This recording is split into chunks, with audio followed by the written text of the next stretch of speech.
Hello, you're watching News Around East Africa. My name is Lynn Komjisha. We start off from news coming in from Rwanda.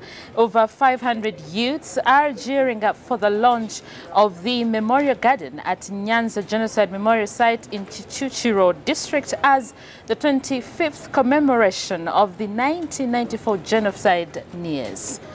Nyanza is the spot where thousands of Tutsis were slaughtered after being abandoned by UN peacekeepers. The Director, Youth, Social and Ethics Empowerment Unit at the Youth Ministry says the new garden set to be launched will be the place where people can meet, remember and reflect on the genocide history and will have features related to how the genocide was executed.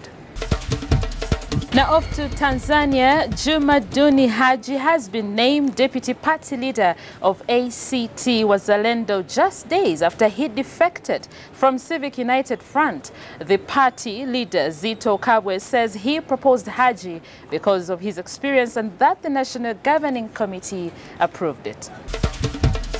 In Kenya, Senate Minority Leader James Orengo has vowed to mobilize both the ODM and the Jubilee Party legislators to support an impeachment motion against Deputy President William Ruto for what he calls gross misconduct.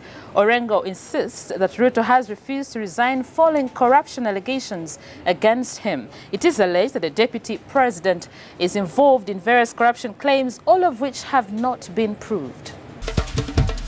In Uganda, the leading opposition party, the Forum for Democratic Change, has suspended two party members who allegedly assaulted journalists at the Najanankumbi-based party headquarters in Kampala last week. The party, which issued an official apology to the media fraternity for the alleged attack on journalists, insists the two members won't be allowed to access the party offices until investigations are complete.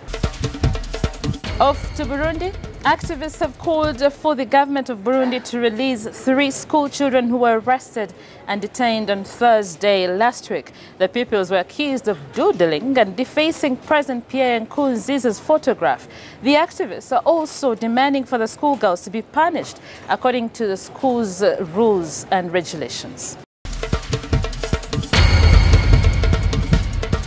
Now we take a look at what's making headlines around the globe. We go to Sudan. Journalists in Khartoum are protesting against a crackdown on the press. They are also demanding for the release of the Al Tayel newspaper editor-in-chief Osman Mirigani. Mirigani was arrested on February the 22nd for allegedly criticizing President Omar al-Bashir's declaration of a state of emergency in February. In the U.S., the Pentagon has authorized the transfer of $1 billion to the Army engineers to build a portion of the wall along the U.S.-Mexico border, according to the acting Defense Secretary, Patrick Shanahan.